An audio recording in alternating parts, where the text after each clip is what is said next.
Tanggal 12 Agustus tahun 1944, Yesus sedang berbicara kepada orang banyak. Dengan berdiri di atas tanggul kayu di sebuah sungai kecil, ia berbicara kepada suatu himpunan besar orang yang tersebar di sebuah ladang di mana gandumnya sudah disabit dan tunggul-tunggulnya yang dibakar merupakan pemandangan yang menyedihkan. Senja hari, malam menjelang, tetapi bulan sudah terbit. Kawanan-kawanan domba tengah kembali ke kandang-kandang dan suara lonceng-lonceng ternak berbaur dengan kerik nyaring jangkrik dan dengung bernada tinggi dari cicada, sama dengan cicadide. Yesus mengambil kawanan-kawanan ternak yang sedang lewat itu sebagai titik awal khotbah. Ia berkata, "Bapa surgawimu adalah seperti seorang gembala yang penuh perhatian." Apakah yang dilakukan seorang gembala yang baik? Dia mencari padang-padang rumput yang baik bagi domba-dombanya, di mana tidak ada hemlock, sama dengan jenis cemara beracun, atau tanam-tanaman beracun lainnya, melainkan ada banyak clover yang manis, cikori, sama dengan Cicorium intibes, yang beraroma min dan pahit namun menyehatkan. Dia mencari tempat-tempat di mana di samping rumput yang baik ada naungan pepohonan yang teduh dan air sungai yang jernih, dan dia memastikan bahwa tidak ada asap, sama dengan ular-ular kecil beracun, di antara rerumputan hijau. Dia tidak memilih padang-padang rumput yang paling rimbun, sebab dia tahu bahwa ular-ular dan tanam-tanaman beracun biasa tumbuh di sana dan dengan demikian membahayakan domba-dombanya. Sebaliknya dia memilih padang-padang rumput di pegunungan, di mana embun membuat rerumputan tetap bersih dan segar, dan berkas matahari yang panas menjauhkan ular-ular, dan udaranya yang sepoi-sepoi lembut dan menyehatkan, tidak seperti udara tidak sehat di dataran-dataran. Sang gembala yang baik mengamati domba-dombanya satu persatu. Dia menyembuhkan mereka apabila mereka sakit, dan apabila mereka terluka dia membalut luka-lukanya.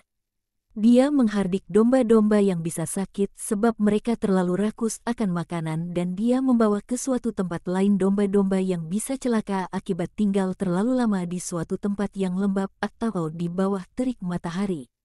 Dan apabila seekor domba tidak mau makan, dia mencari tumbuh-tumbuhan beraroma asam yang cocok guna membangkitkan selera makan si domba, dan dia menyuapinya dengan tangannya sendiri, seraya berbicara kepadanya seakan dombanya itu adalah seorang sahabat. Itulah apa yang dilakukan Bapa yang baik yang di surga untuk anak-anaknya yang mengembara di dunia.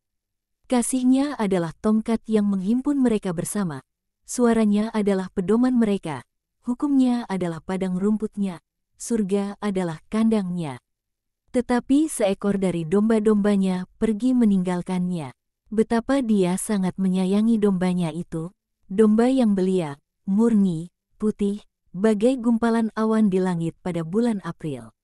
Sang gembala biasa memandanginya dengan penuh kasih, dengan memikirkan betapa banyak kebaikan yang dapat dia lakukan untuk dombanya itu dan betapa banyak kasih yang dapat diterimanya dari dombanya itu.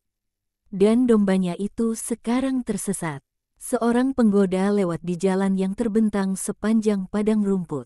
Dia tidak mengenakan jubah biasa, melainkan jubah warna-warni. Dia tidak punya ikat pinggang kulit dengan kapak dan pisau yang tergantung padanya, melainkan dia mengenakan ikat pinggang emas, dari mana tergantung lonceng-lonceng kecil, yang suaranya semerdu nyanyian burung bulbul, dan botol-botol kecil dengan harum-haruman yang memabukkan. Dia tidak membawa tongkat gembala seperti sang gembala yang baik, untuk menghimpun domba-domba bersama dan membela mereka. Dan andai tongkatnya tidak mencukupi, dia siap membela mereka dengan kapak dan pisaunya dan bahkan dengan nyawanya sendiri.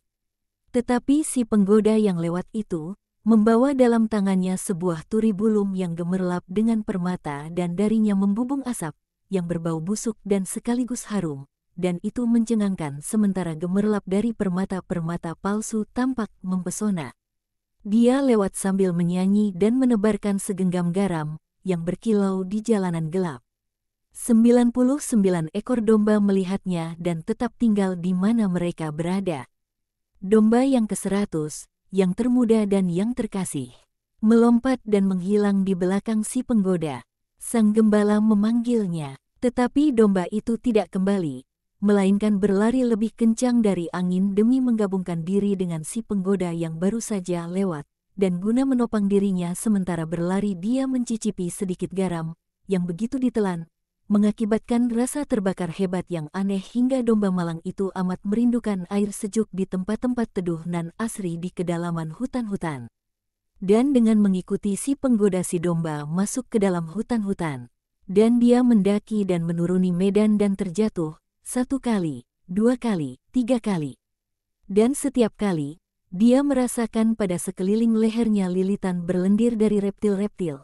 Dan sebab kehausan dia minum air yang kotor dan ketika lapar dia menyantap tumbuh-tumbuhan yang berkilau dengan liur yang menjijikkan.